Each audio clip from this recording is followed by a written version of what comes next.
এক ফোঁটা নাপাক পানি মায়ের গর্ভের মধ্যে ঢুকেছে। নাপাক পানিটা আল্লাহ তাআলা ফেরেশতাকে দিয়ে লালন পালন করাইতেছেন।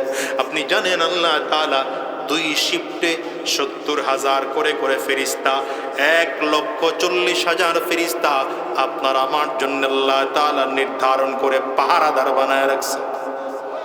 কত? 1,40,000। আপনি আমি বডিগার্ড নিয়ে ঘুরি না, আল্লাহ কয় বডিগার্ড না, তোর এই কুদরতি বডিগার্ড দিয়ে রাখছি। 70,000 করে পাহারায় আছে। 2 শিফটে, একদল সকালে আসে আর একদল বিকালে। এমন করে আল্লাহ তাআলা ওই সময় থেকে মায়ের গর্ভের এক ফোঁটা নাপাক পানির থেকে আল্লাহ শুরু করেছেন। এরা লালন পালন করতে করতে এটাকে জমাট রক্ত বানাইলেন। এরপরে আল্লাহ তাআলা এটাকে আরো সুন্দর করে লালন পালন করতেছে। এবার আল্লাহ তাআলা চাবানো গোশতের মতো বানাইলেন, সেখানে আল্লাহ তাআলা হাড্ডির মতো বানাইলেন। এরপরে আল্লাহ তাআলা রূহ দান করলেন। এবার এটা নড়তেছে, তার মানে এখন এটা জীবিত। বলো তো পরিস্থিতি এমন, তোমাকে আমাকে দুনিয়ায় কেউ চিনত না। আজকে যাদের বয়স 50 বছর বাজান, 60 বছর আগে আপনাকে দুনিয়া আব্দুর রহমান নামে কেউ চিনত না। যাদের বয়স 40 বছর, 50 বছর আগে আপনাকে কেউ আব্দুল গফফার নামে চিনত না। আজকে তাকায় তাকায় দেখো, রব বলেন গোলাম, মায়ের গর্ভে আমি আল্লাহ তাআলা তোমাকে 10 মাস 10 দিন কম বেশি করে আস্তে আস্তে লালন পালন করলাম। পূর্ণাঙ্গ একটা মানুষের আকৃতি দিয়ে বানাইলাম। চোখের জায়গায় চোখ দিলাম, পায়ের জায়গায় পা দিলাম, হাতের জায়গায় হাত দিলাম, নাকের জায়গায় নাক দিলাম, মুখের জায়গায় মুখ দিলাম, চোখের জায়গায় চোখ দিলাম। পূর্ণাঙ্গ মানুষ বানাইয়া আমি আল্লাহ তাআলা মায়ের গর্ভের এক অন্ধকার, এই অন্ধকারের মধ্যে আবার একটা পর্দা দিলাম। পর্দার মধ্যে আবার পানি দিয়ে রাখলাম। পানির মধ্যে কেন বসাইলাম? যেন তোমার ব্যালেন্স নষ্ট না হয়, তুমি যেন ঠিক মতো বড় হতে পারো। ওই আল্লাহ তাআলা খাওয়া দাওয়া পর্যন্ত মুখ দিয়া করার নাই। মায়ের নাভির মধ্য থেকে সন্তানের নাভির সাথে একটা সম্পর্ক জুড়াইয়া সন্তানকে আল্লাহর রক্তের মাধ্যমে খাওয়া দাওয়া করাইলেন।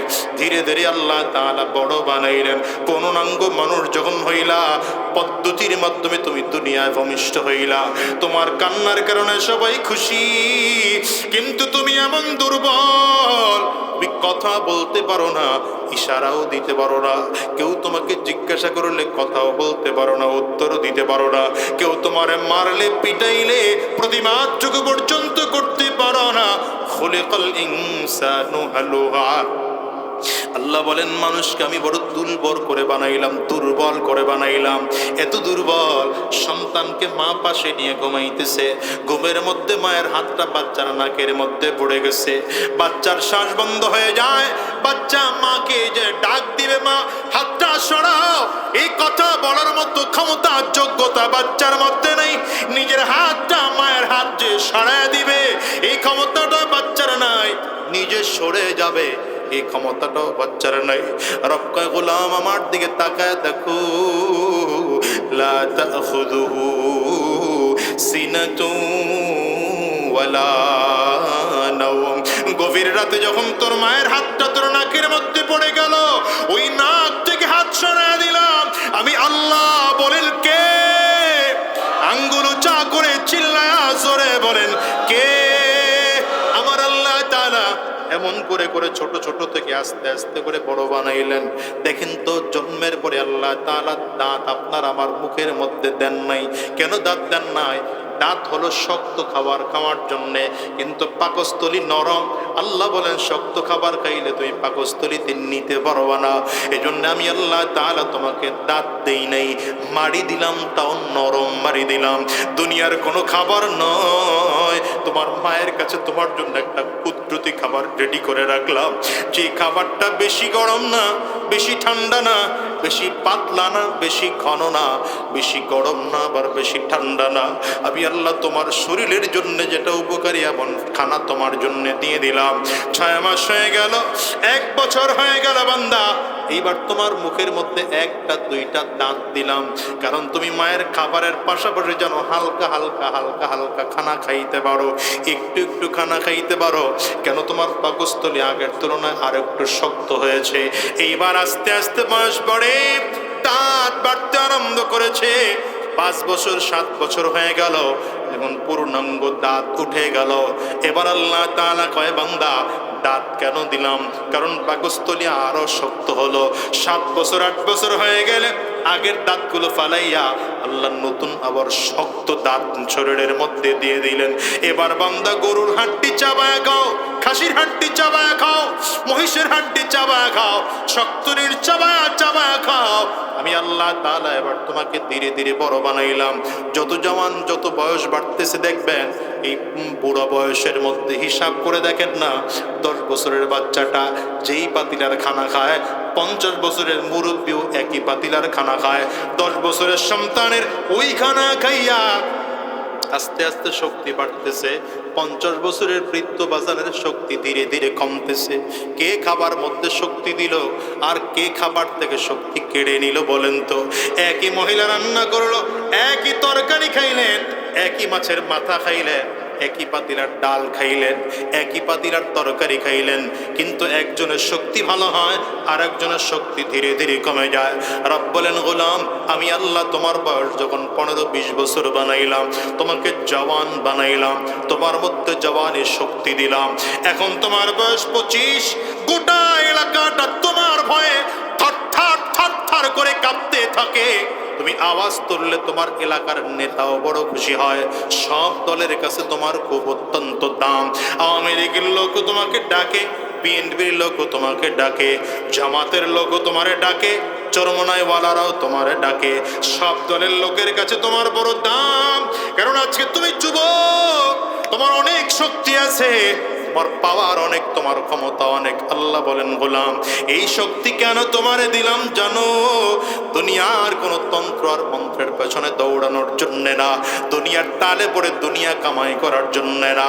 25 বছর যখন বয়স তোমার হয়ে গেল, 20 বছর বয়স তোমার যখন হয়ে গেল, জওয়ানি তোমার মধ্যে দিলাম, শক্তি যখন তোমারে দিলাম, গোটা শক্তিটাকে কপালের মধ্যে লইয়া কপালটাকে মাটির মধ্যে ঠাকাও, নাক আর কপালটাকে মাটির মধ্যে ঠাকাইয়া রব্বে বলো আল্লাহ আমার যত ক্ষমতা আছে সব পায়ের কাছে লুটিয়ে দিলাম, যত সম্মান আছে পায়ের কাছে লুটিয়ে দিলাম, যত ইজ্জত আছে পায়ের কাছে লুটিয়ে দিলাম।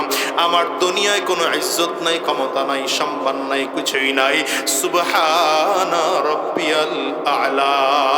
সাজদার মধ্যে পড়ে গিয়ে বান্দা বলো সুবহানা রাব্বিয়াল আ'লা। পড়েন না পড়েন না সুবহানা রাব্বিয়াল আ'লা। সাজদায় গিয়ে আল্লাহর কাছে বলো আল্লাহ একমাত্র সব থেকে বড় রব, উঁচু রব, সম্মানিত রব হলো তুমি। তুমি ছাড়া দুনিয়ায় আর কেউ সম্মানিত না। আমার সকল ক্ষমতা তোমার পায়ের কাছে বিলিয়ে দিলাম, আমার সকল ইজ্জত তোমার পায়ের কাছে বিলিয়ে দিলাম। রব বলেন গোলাম রে এমন শুকর আদায় যদি করতে পারো, গোটা জিন্দেগির দামি মানুষ তুমি হয়ে যাইবা। এই জন্যে বলি বাজান, মানুষ হয়ে মরতে হবে। জন্ম নিয়েছি মানুষ হয়ে, মরতেও হবে মানুষ হইয়া। জন্ম নিলাম মানুষ হইয়া, যেন গরু হয়ে মরতে না হয়, ছাগল হয়ে যেন মরতে না হয়, পশু প্রাণী হয়ে যেন মরতে না হয়। আর জানে মানুষ যদি খারাপ হয়ে মারা যায়, দুনিয়ার একটা গরু মারা গেলে হিসাব দিতে হয় না, ছাগল মরলে হিসাব দিতে হয় না, কিয়ামতের ময়দানে রবের আদালতে দাঁড়াইতে হবে না। কিন্তু আপনাকে আমাকে আল্লাহ পাকের আদালতে দাঁড়াইতে হবে কি হবে না? আওয়াজ করে বলেন। ওয়া আম্মা মান খাফা মাকামা রাব্বিহি ওয়া নাহান নাফসা আনিল হাওয়া ফাইন্নাল জান্নাতা হিয়াল মাওয়া। রব বলেন গোলাম আমি আল্লাহর আদালতে দাঁড়াইতে হবে, এই ভয় করে যার মধ্যে যদি ঢুকাইতে পারো আর যদি নিষিদ্ধ কাজ থেকে ফিরে থাকতে পারো, আমি আল্লাহ তাআলা তোমার জন্য জান্নাত দিয়ে দেব, জান্নাত দিয়ে দেব। এই জন্য আবারও বলি বাজান, জন্মগ্রহণ করেছি মানুষ হইয়া, মরবো মানুষ হইয়া। জন্মগ্রহণ করেছিলাম জান্নাতি হইয়া, কারণ প্রত্যেকটা সন্তান জন্মসূত্রে জান্নাতি। প্রত্যেকটা সন্তান জন্মসূত্রে জান্নাতি। জান্নাতি হয়ে জন্মগ্রহণ করেছি, মরবো জান্নাতি হইয়া। যখন জন্মগ্রহণ করেছিলাম আল্লাহর পেয়ারা বান্দা ছিলাম, যখন মরবো গুনাহগার হয়ে মরতে চাই না, নেককার বান্দা হয়ে মরতে চাই, বদকার হয়ে মরতে চাই না, জাহান্নামের আসামি হয়ে জমিন থেকে বিদায় নিতে চাই না, জান্নাতের মেহমান হয়ে জমিন থেকে বিদায় নিতে চাই। আজকের এই ময়দানটার মধ্যে সব বয়সের মানুষ আছেন বাজার। আমি আমার যুবকদের পায়ে হাত দিয়ে বলবো, বাবা যদি বলো হুজুর আপনি আমার পায়ে হাত দিয়ে দিলে আমি আর গুনাহ করব না, আসো সামনে, আমি তোমার পায়ে হাত দিতে রাজি। তো তারপরেও বলি ভাই গুনাহের দিকে আগাও না। আমি আমার বৃদ্ধ বাজানদেরকে বলবো, কয়দিন বাঁচবা বাবা বলো? আজ আছি আগামীকাল দুনিয়ায় থাকবো এমন কোনো গ্যারান্টি নেই, বরঞ্চ হিসাব তো এমন, দুনিয়া আসার সিরিয়াল আছে, যাওয়ার কিন্তু কোনো সিরিয়াল নাই। আসার সময় আগে দাদা আসে, তারপরে সন্তান আসে, বাবা আসে, তারপরে সন্তান আসে। তা যাওয়ার সময় এমন হয় বাবা দুনিয়ায় থাকে, সন্তান জমিন থেকে বিদায় হয়, দাদা দুনিয়ায় থাকে, নাতি জমিন থেকে বিদায় হয়। বলেন এমন হয় কি হয় না? একটু আওয়াজ করে বলেন। আজকের ময়দানটার দিকেও যদি তাকাও, এই ময়দানেও দেখবা বাজান কত মানুষ যেন আছে মা হারিয়েছে, কত মানুষ যেন আছে বাবা হারিয়েছে, কত মানুষ যেন এখানেও আছেন যাদের সন্তানকে হারিয়েছেন। বাজানরে দেখি তো এই মজলিসের মধ্যে কে কে তার সন্তানকে হারিয়েছেন? এমন দু একজন মানুষ থাকলে একটু হাত উঁচা করে দেখান। এই যে একজন দুইজন মানুষ হাত তুলেছে, এরা এদের সন্তানকে হারিয়েছে। বাবা দুনিয়ায় ঠিকই আছে, সন্তান জমিন থেকে বিদায়। হিসাব করে দেখেন তো বাবা, এই মজলিসে কার কার বাবা নাই? একটু হাত উঁচা করে দেখান তো দেখি। কার কার ঘরে মা নাই? একটু হাত উঁচা করে দেখেন না। আমি আজাদির ঘরেও আমার মা নাই, আজকে 18 বছর হয়ে গেল মাকে হারিয়েছি। হাতগুলো একটু তুলে রাখেন, নামায়েন না। আমার ওই যুবকগুলো তাকায় তাকায় দেখুক মা হারা মানুষগুলোর হাত, বাবা হারা মানুষগুলোর হাত। এই আমার ভাইও তো তার বাবাকে হারিয়েছেন। এ বাজান রে, এটার নামই তো দুনিয়া। হাতগুলো তুলে রাখেন, আমার যুবকরা দেখুক না তাকায়া। যুবক রে, ডানে আর বামে তাকায়া দেখো এই মানুষগুলো হাত তুলছে। কাদর চেহারা লাল হয়ে গিয়েছে, কাদর চোখ, কারো চক্ষু দুটো লাল, চোখ দিয়ে পানি পড়তেছে, কারণ কারো ঘরে মা নাই, কারো ঘরে বাবা নাই।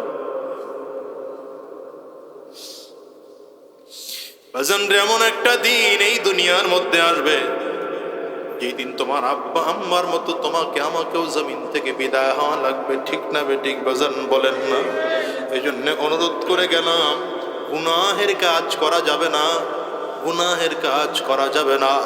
আজকের ময়দান থেকে ওয়াদা করে বের হও, যতদিন এই জমিনের মধ্যে থাকব নেকির কাজ করব, নেক আমল করব, কোরআন ও সুন্নাহ অনুযায়ী নিজের জীবন সাজাবো, মানুষের মতো মানুষ হইয়া দুনিয়াতে বসবাস করব, আল্লাহর নেককার বান্দা হইয়া, ইমানদার বান্দা হইয়া জমিন থেকে বিদায় হব। ওয়াদা করতে কারা কারা তৈয়ার? দুটো হাত উঁচু করে আমার আল্লাহকে দেখাও। আমার মালিকের আওয়াজ দিয়ে দিল থেকে ডাকো না আল্লাহ। আরো জোরে জবান খুলে ডেকে বলো আল্লাহ। চিল্লায় জোরে বলো আল্লাহ। চোখের পানি ফেলে বলো আল্লাহ। আওয়াজ দিয়ে চিৎকার করে বলো আল্লাহ।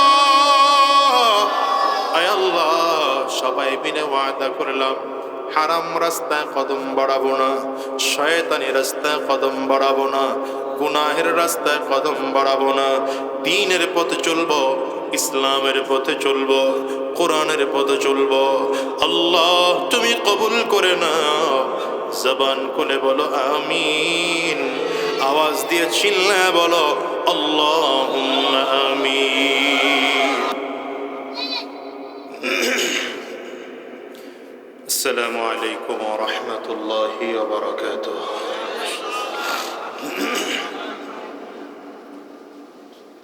একটু সামনের দিকে আগে আসুন, ফাঁকা জায়গাটা সামনে পূরণ করে বসুন। হ্যাঁ, এই যতটুকু আগানো যায় অতটুকু আগে, চেয়ারগুলোতে না। যারা নিচে বসতে পারেন নিচে বসে যান, পরিবেশ সুন্দর হবে। যাদের নিচে বসার মতো পরিস্থিতি আছে নিচে বসে পড়েন। সাউন্ডটা বাড়ান। আলহামদুলিল্লাহ الحمد لله الذي أحاط بكل شيء علما وقضى بما يريد حكمة وحكما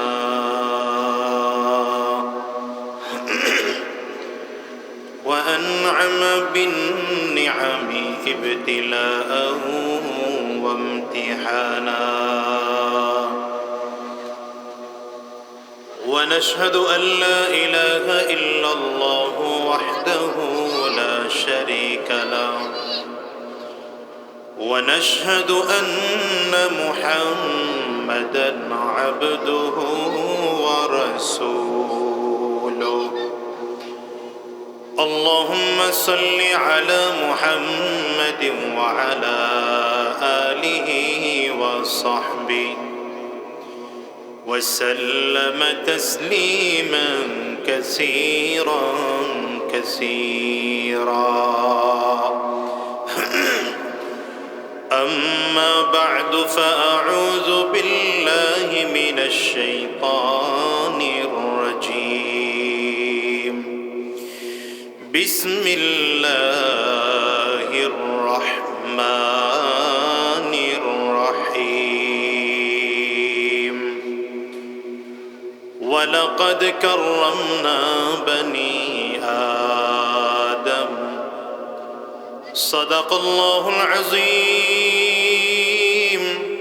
وصدق رسوله النبي الكريم ونحن على ذلك من الشاهدين والشاكرين والحمد لله رب العالمين لا إله إلا الله জোরে জবান খুলে আওয়াজ দিয়ে সকলে মিলে লা ইলাহা ইল্লাল্লাহ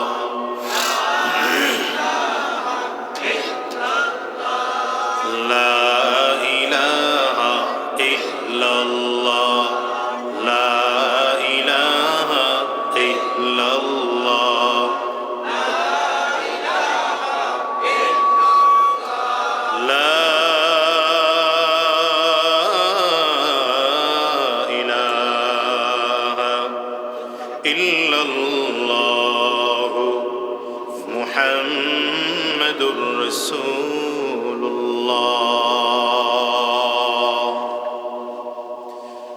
শামসুল হক মডেল মাদ্রাসা ও উম্মুল কোরা মহিলা মাদ্রাসার উদ্যোগে আয়োজিত আজকের এই বার্ষিক তাফসীরুল কোরআন মাহফিল আজকের এই মাহফিলের মুহতারাম সম্মানিত সভাপতি সম্মানিত অতিথিবৃন্দ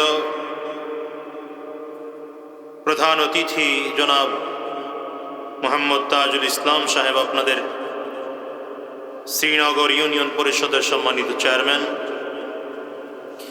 উপস্থিত অন্যান্য হযরত উলামায়ে কারাম সম্মুখপানে সমবেত দিন প্রিয় ইসলাম প্রিয় দিনদার ইমানদার মুমিন মুসলমান মর্দে মুজাহিদ ভাইরা মুরব্বী বাবা জিরা যুবক বন্ধুরা কচি কাঁচা মাসুম বাচ্চারা পর্দার অন্তরালে অবস্থানরত সম্মানিতা শ্রদ্ধা মা ও বোনেরা আল্লাহ পাকের শুকর যে আল্লাহ তাআলা আপনাকে আমাকে অত্যন্ত দয়া করে মায়া করে মহব্বত করে ভালোবেসে আজকের এই কোরআনী মজলিসে জান্নাতি বাগানে ইমানদারদের মজলিসে আল্লাহ ওয়ালাদের মজলিসে বিশেষ করে আল্লাহ পাকের জাকিরিন ও শাকিরিন বান্দাদের মজলিসে যে রব্বে করিম মৌলাই করিম আপনাকে আমাকে আশার বসার তৌফিক দান করেছেন সে মহান রব্বুল ইজ্জত ওয়াল জালালের দরবারে শুকর আদায় করি আমরা সকলেই জবান খুলে আওয়াজ দিয়ে জোরে সোরে বলি আলহামদুলিল্লাহ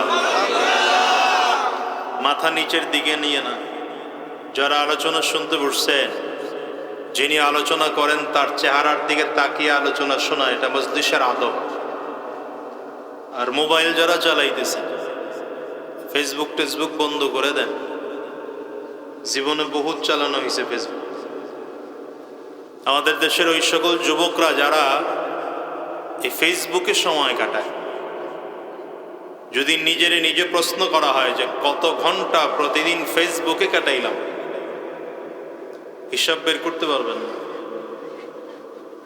এই জন্য যে সকল যুবক, এই ছেলেরা, বাচ্চা এই যে বসছো, তোমরা সব ভিতরে বসো তো বাবা, তোমাদের চেয়ারে বসার দরকার নেই, তোমরা নিচে বসতে পারো, আসো। এই যে হ্যাঁ, ওইদিকে ওই যুবক ভাই, আপনিও ঢুকে যান। নিচে বসতে পারবেন না? বসতে পারলে বসে পড়েন নিচে। আলোচনা করার একটা পরিবেশ লাগে, বললেই আলোচনা করা যায় না। আর বিশেষ করে আমরা তো ট্যাপ রেকর্ডার না, যে আনলেন এনে ছেড়ে দিলেন, কথা বলা শুরু করলেন। পরিবেশের উপরে কথা বলা নির্ভর করে। এমনিতেও আজকে বৃষ্টি, আমি বারবার ফোন দিতেছিলাম যে আসলে মাহফিল হবে কিনা। সর্বশেষ জানানো হলো যে না, প্রোগ্রাম হবে। তো চলে আসলাম। আয়োজন করতে তাদেরও শুরু করতে দেরি হয়েছে, এই জন্য আমি উঠতে দেরি হয়েছে। আমি আসতে দেরি করিনি, আসছি আলহামদুলিল্লাহ সময় মতোই। এই জন্য খুব লম্বা কথা বলবো না, আপনাদেরও অনেকের বিরক্ত হবেন। খুব অল্প সময় কথা বলবো। এখন কথাগুলো বসে শুনবার মতো ধৈর্য আছে তো? সবাই কথা বলতে হবে, আছে তো? দেখি হাতগুলো তোলেন, কাদের ধর। আল্লাহ কবুল করো, আমিন বলেন। হয় না আওয়াজ? জোরে বলেন। হ্যাঁ, আওয়াজ কমতেই পারবে না, মুসলমানের আওয়াজ কমবে না। জীবনে 16 বছর আওয়াজ দেন নাই, অনেক ভুল করছেন।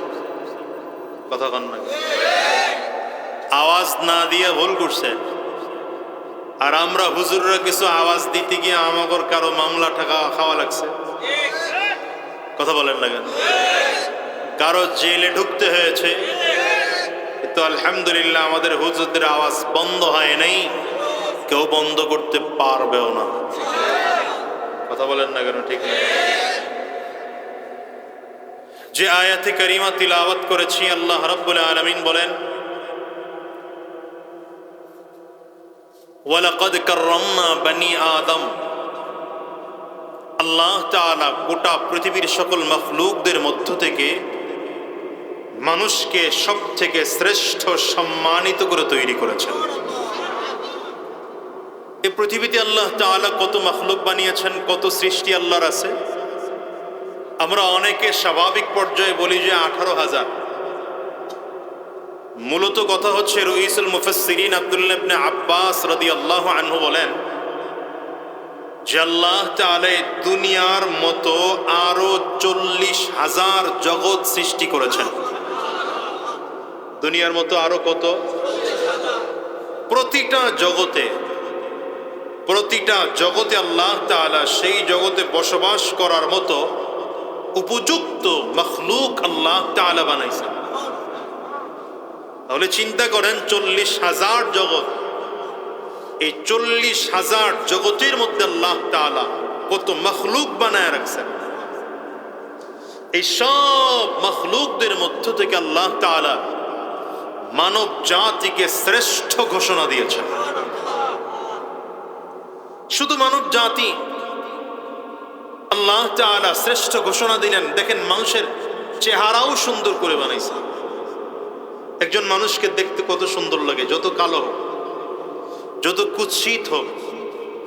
এই দুনিয়ার কোনো পশু প্রাণী মানুষের সামনে দাঁড় করাইলে পশু প্রাণীকে ভালো লাগে না। ভালো লাগে কাকে?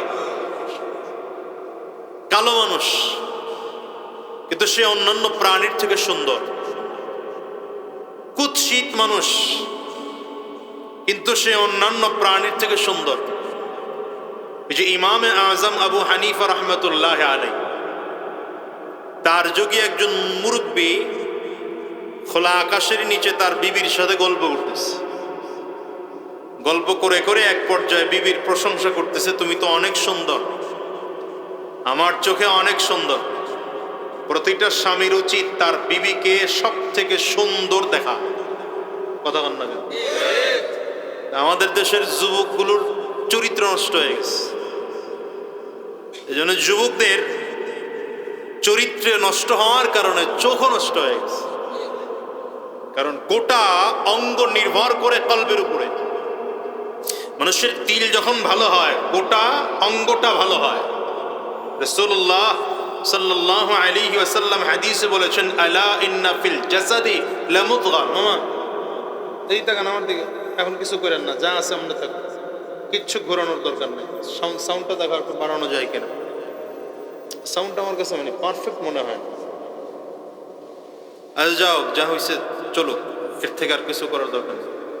নবী বলেন, আলা ইন্না ফিল জাসাদি লামুদগা ইদা সলুহাত সলুহাল জাসাদু কুল্লু ওয়া ইদা ফাসাদাত ফাসাদাল জাসাদু কুল্লু। নবী বলেন, তোমাদের প্রত্যেকের মানুষের মধ্যে একটা গোশতের টুকরা আছে। এই গোশতের টুকরাটা যখন ভালো হয়ে যায় গোটা মানুষটা ভালো হয়ে যায়, আর এই গোশতের টুকরাটা যখন খারাপ হয় গোটা মানুষের পুরো বডিটাই খারাপ হয়ে যায়। এই গোশতের টুকরার নাম কি? নবীজি নিজেই বলেন, আলা ওয়াহিয়াল কলব।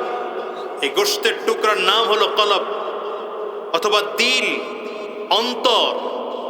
এই দিল যার ভালো, তার হাত ভালো, তার চোখ ভালো, তার কথা ভালো, তার বলা ভালো, তার চলা ভালো, তার হাঁটা ভালো, তার ব্যবহার ভালো, তার লেনদেন ভালো, সব ভালো, ঠিক না? যার দিল ভালো না, যার দিল ভালো না, দুনিয়ার কিচ্ছু ভালো না। তার চোখ খারাপ, কারণ দিল খারাপ, চোখ খারাপ দিকে যাবে, বাজে নজর যাবে। যার দিল ভালো না, হাত ভালো না, যার দিল ভালো না, তার পা ভালো না, যার দিল খারাপ তার গোটা বডিটা খারাপ, তার চিন্তা খারাপ, তার কথাবার্তা খারাপ, তার লেনদেন খারাপ। এই জন্য নবীজি গোটা জিন্দেগি সাহাবায়ে কেরামদের দিল ভালো করার জন্য ফিকির করছেন। আর সাহাবায়ে কেরামদেরকে আমার নবী গড়ছেন এমন ভাবে, এক একজন সাহাবী এমন পাক্কা সচ্চা দিলওয়ালা যে কোটি কোটি টাকার সম্পদ তাদের সামনে পড়ে থাকতো, এক টাকার এক পয়সা দুর্নীতির মামলা দেখাতে পারবে। কি কথা বলেন না? স্বাধীনতার পর থেকে বাংলাদেশকে যারা চালাইছে, হুজুররা তো চালায় নাই, কথা কয় চালাইছে হুজুররা, হুজুররা চালায়। সব সরকারের বিরুদ্ধে মামলা আছে। 16 বছর আপনারা ভয় ভয়ে এর বিরুদ্ধে দেন নাই, খালি পালাইতে দেরি। প্রতিটা থানায় 25টা 30টা করে মামলা, আর এক এক মামলার আসামি মা আমার। আল্লাহ আল্লাহ আল্লাহ, আসামি করলে 450-500 আসামি এক এক মামলা। আপনি চিন্তা করে দেখেন তো। এখন হিসাব বের হচ্ছে যে বিগত এই সরকার যেই পরিমাণ টাকা শুধু চুরি করছে, বিদেশ পাচার করছে, এটা বর্তমান বাংলাদেশের রিজার্ভ ফান্ডের অর্ধেক টাকা, এর থেকেও বেশি শুধু তারা পাচার করছে। তাহলে দিল ভালো? কথা কন না, বুঝতেছেন না মনে হয়? দিল যে ভালো না, এই জন্য কাজ ভালো না। কি কথা বলেন না? আরে ভাই আপনি, আমি তো বাংলাদেশের ছোট্ট একটা এলাকা, মাত্র 56,000 বর্গ মাইল, ছোট্ট একটা এলাকার রাষ্ট্রপতি বা প্রধানমন্ত্রী বা পরিচালক। কি কথা বলেন না? হযরত ওমর রাদিয়াল্লাহু আনহু ছিলেন অর্ধ পৃথিবীর শাসক। কতটুকু? কথা বলেন না, বুঝতেছেন না মনে হয়?